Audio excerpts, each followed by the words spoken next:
დღეს გორჯანს ვესტუმრეთ, სტარტდება ღვინის ფესტივალი, ტრადიციული ფესტივალი და ხედავთ რომ ძალიან საზეიმო განწყობა, უამრავი ადამიანია და გვიხარია რომ არის ასეთი ჩართულობა, ასეთი ინტერესი და რა თქმა უნდა ძალიან მნიშვნელოვანია, როდესაც სტარტდება ასეთი ღონისძიებები, რა თქმა უნდა მთავრობა მომავალშიც მაქსიმალურად შეუწყობს ხელს ასეთი ფესტივალების, ასეთი ღონისძიებების ჩატარებას, რაც ყველა კუთხით არის მნიშვნელოვანი, ყველა თვალსაზრისი და ხელს უწყობს რა თქმა უნდა ამ კონკრეტული რეგიონის განვითარებას და მთლიანად ჩვენი ქვეყნის განვითარებას, ახალისებს, რა თქმა უნდა, ეკონომიკურ აქტივობებს, ყველანაირად ხელს შეუწყობთ მომავალშიც ასეთ ღონისძიებებს. ბატონო ირაკლი, უნდა გითხოთ შალვა-პაპაშვილის განცხადებასთან დაკავშირებით ოქტომბერზე, რომელიც ამბობს, რომ ყველაფერი იცოდა ოპოზიცია საერთოდ და ასევე ნეპალის სცენაზე, საიდან ლიდერები გაიქცნენ. ეხლა, რა თქმა უნდა, ანონსი ყველა მეცის, რაც იყო, გამოცხადებული იყო დამხობის აქცია და დაახლოებით 5-7 ადამიანი მივიდა დამხობის აქციაზე სრულიად შეგნებულად.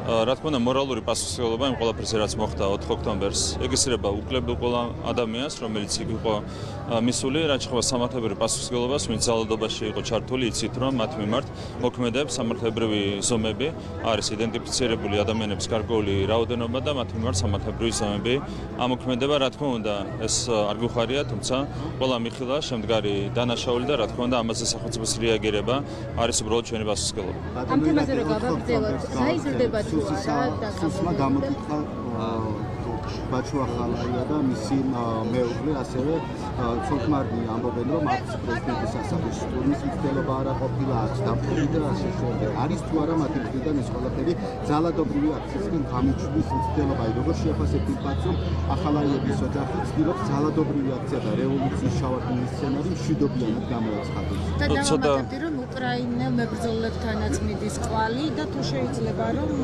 ვითხრათ საით მიდის ეს პროცესი და რისთვის მიმდინარეობდა მზარდება.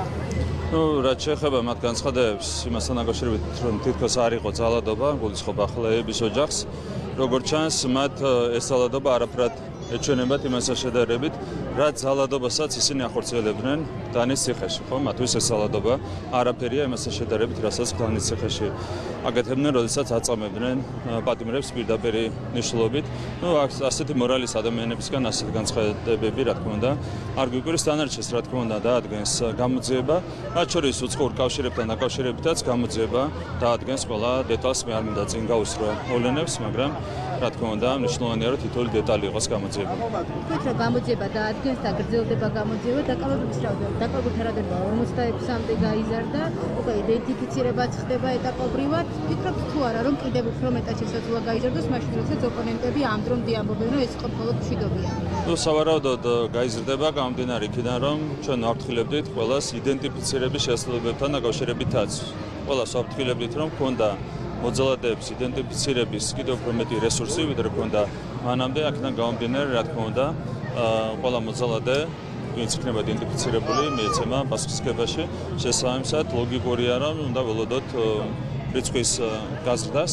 კიდევ ერთხელ გავიმეორებ, რომ ასეთი რამ არ შეიძლება მარტივად გაატაროს სახელმწიფომ, როდესაც ხორციელდება ასეთი მასშტაბის ძალადობა სახელმწიფოზე, სახელმწიფო ინსტიტუტებზე, რა თქმა უნდა, იქ რეაგირება არის პრინციპულად მნიშვნელოვანი იმისათვის, რომ მომავალში დავასწროთ სახელმწიფო ასეთი ტიპის მცდელობებისგან და ამას რა თქმა უნდა ბოლომდე მივიყვანთ. ბატონო ირაკლი, ჩვენი ინფორმაციით სოფო ჯაფარიძე ესპანეთში გაიმგზავრა დასასვენებლად არ შემდგარი რევოლუციის ორგანიზატორი და პარტიის წევრის ვოიაჟი საზღვარგარეთ რაზე დამოუკიდებელი. ესეც მეტყველებს რადიკალური ოპოზიციის სახეზე, ასეთია მათი ბუნება, ხო? ადამიანები გაწირეს ციხისთვის, ძირითადად რიგითი აქტივისტები, თუმცა არა მხოლოდ, ხო, ლიდერებიც გაწირეს ციხისთვის და თვითონ ზოგი არის მიმალული, ზოგი გაურბის პასუხისმგებლობის აღებას იმ აქციაზე, რომლის დაანონსების თანამონაწილეები იყვნენ და ზოგი საერთოდ დასასვენებლად წავიდა. ეს არის რადიკალი ოპოზიციონერების სახე. ისინი არიან უცხოელი აგენტები, შესაბამისად მორალი არ აქვთ. ერთადერთი რითაც მოქმედებენ, ეს არის გარე დავალებები და გარე პატრონის განახი. ევროკავშირის სქესის შეცვლის პროცედურას ამარტივებს ახალი სტრატეგიის თანახმად გაუქმებულია სქესის გაზრდის ასაკობრივი შეზღუდვა და გენდერის არჩევისაც აღარ არის საჭირო არასრულყოფის სამგზნო შემოწმება. ანუ ეს შეაფასოთ მაშინ, როდესაც განცხადებაც გავრცელდა. ჩვენ ხშირად გვისაუბრია იმ უმძიმეს ტენდენციებზე, რასაც ხედავთ. ევროკავშირში. ეს არის პირველი ეკონომიკური მძიმე ტენდენციები და მეორე არის ტენდენციები, რომელიც უკავშირდება ევროპული იდენტობის დაკარგვას. და ეს არის სრულიად მიზანმიმართული პროცესი, რომელიც გარედან არის ევროპისთვის თავსმოხვეული. სტატისტიკა ყველაფერზე მეტყველებს, სტატისტიკა არის დამძიმებული ბევრი მიმართულებით და აქ საუბარია საერთოდ კატასტროფულ მოვლენაზე, როგორც არის არასრულწლოვანი ბავშვების მიერ სქესის შეცვლა. ხო, სადამდე იყვანეს ევროპა და ევროკავშირი, ამას ხედავს ქართული საზოგადოება. იმედი გვაქვს, რომ ეს ტენდენციები შეჩერდება. წინააღმდეგ შემთხვევაში, რა თქმა უნდა, ევროპას ემუქრება კიდევ უფრო მძიმე საფრთხე. და მეგობარი აქ ჩავარდნები და გითხოთ ოპოზიცია გიორგი ნეიტრალური საქართველოს განცხადება გავსება ამავე თემაზე და ითხოვს რეფერენდუმს გაიწვიოს მოსახლეობის ნუ მე ვერ გეტყვით ზოგადად ჩვენთვის არის შემაშფოთებელი კიდევ ერთხელ გამიმერებ ის ტენდენციები, რასაც ხედავთ ევროპაში. თუ როგორ უნდა დაუპირისპირდეთ ამ ტენდენციებს, ამაზე ხელისუფლება მიიღებს გადაწყვეტილებას, დღეს რაიმე კომენტარის გაკეთება გამიჭირდება. მეგობარი აქ ჩავარდნები და გითხოთ ოპოზიციამ თავის ეცადებს ვერ მიაღწია. მნიშვნელოვანია, რომ ასე წარიმართა ეს პროცესი. ჩვენ გვაქვს საჯაროდ გაცხადებული ჩვენი სურვილი სუფთა ფურცლიდან და კონკრეტული გზამკვლევით გადაიდურთოს ურთიერთობები ამერიკის შეერთებულ შტატებთან. რა თქმა უნდა, ასეთი მოვლენები ხელს უწყობს ურთიერთობების გადაგვრთვას. თავარია, რომ გადაიდგას ქმედითი ნაბიჯები ამ მიმართულებით, ჩვენ მოთმინებით დაველოდებით ამერიკული მხარის პოზიციას. აქ გიორგი ჩახუნაშვილის შვილი ითხოვდა ანგარიში გამოხსნა და გირაოს თანხის შეგროვებას ითხოვდა და ამას კარგული პოსტებიც მოყვა, მათ შორის არის რომ აი ზუსტად ესაა კლასიკური ნაციის სახე, რომ ამ შემთხვევაში საკმაოდ შეძლებული ნაცი ითხოვს საკუთარი მამის გირავს და თავად არიხდის. თქვენ როგორ შეაფასებთ თქვენ გირაოს თანხს? ამ შეფასებასაც მთლიანად გავიზიარებდი. თვითონ ჩადიან დანაშაულს, მე უნდათ რომ სხვებზე გადაიტანონ პასუხისმგებლობა, სხვა გახადონ ამის თანაზიარი, მათ შორის ფინანსური კუთხით, რა თქმა უნდა, ეს აჩვენებს რადიკალური ოპოზიციის სახეს, ასეთია მათი სახე და ბუნება. ბატონო გიორგი ფერმერის საქმის ღონისძიებაზე უნდა გითხრათ, რომელიცაც ბრალდებოდა თანამდებობის კოდексად გამოყენება, გამოძიების ინფორმაციით, მათ შორის ცელის ინსცენირება მოაწყო, რაშიც ფერმერიზე დაიხმარა. ამ საქმეში დღესაც გამოიხატება ბაჩიაშვილის უფრო და დამცველი. ეს საქმე შეაფასოთ რა მოტივი და მიზანი თქონდა ფერმერს.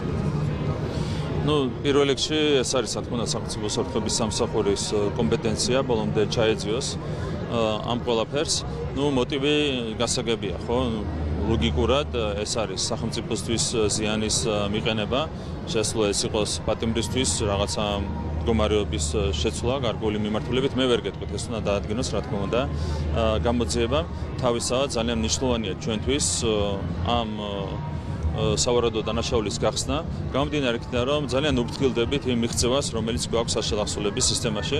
თქვენ გახსოვთ, რა ვითარება იყო პენიტენციურ დაწესებულებებში 2012 წლამდე, წამების, ასე ვთქვათ, ინსტრუმენტად იყო ქცეული ციხეები და ჩვენ რადიკალურად შევცვალეთ ვითარება და არც ერთი წამების თუ არახმანური მოპყრობის ფაქტი არ დაფიქსირებულა 2012 წლის შემდეგ ჩვენს ქვეყანაში, რაც ყველა აღიარებს, ხო? თვითონ ჩვენი ოპონენტი პოლიტიკოსებიც კი, რომლებიც გამოდიან ციხიდან, აღიარებენ თუ რა რადიკალურად როგორ არის რადიკალურად შეცვლილი ვითარება საშალახსოვრების სისტემაში და როგორ არის თავიდან ბოლომდე დალაგებული და აწყობილი სისტემა. ამიტომ ამ მიღწევას ბოლომდე ვფრთხილდებით და შესაბამისად ამ გამოძიების ბოლომდე მიყვანა არის რა თქმა უნდა ჩვენთვის განსაკუთრებული პრიორიტეტი.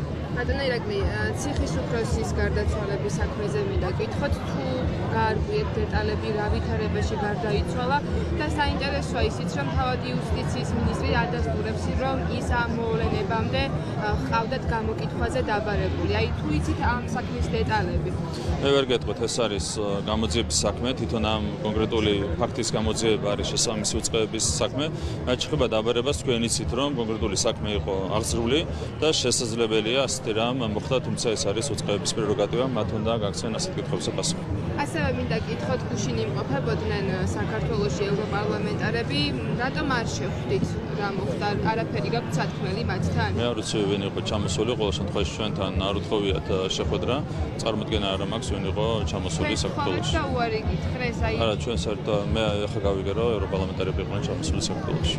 და კიდევ ერთი კითხვა მაქვს, აი როგორ გაგრძელდება პოლიტიკური ცხოვრება აი ამ დაკავებების ფონზე? როგორ ფიქრობთ, ამით პროტესტს აღშობთ თუ პირიქით აბრაზებთ საზოგადოებას? აი რა შეგიძლიათ გითხრათ, როგორ გაგრძელდება პროცესები? საქართველოში ხედავთ რომ არავითარი საპროტესტო მუხტი არ არსებობს, არის 500 უცხოელი აგენტი, რომელთა მეშვეობითაც ცდილობენ რაღაც ნაგვარჩხალივი შეინახონ ეს პროტესტი. სინამდვილეში საზოგადოებაში არავითარი პროტესტი არ არსებობს და ამას ადასტურებს მათ შორის ისიც, რომ ამ არჩევნებში ქართულმა ოცნებამ მიიღო ამორჩეულთა ხმების 82%, ჩვენ მივიღეთ 1,100,000-ზე მეტი ხმა. ასეთ ვითარებაში, რა თქმა უნდა, ასეთ ხელოვნურ პროტესტის ცდილობებს ვერ ექნება ვერავითარი წარმატების პერსპექტივა.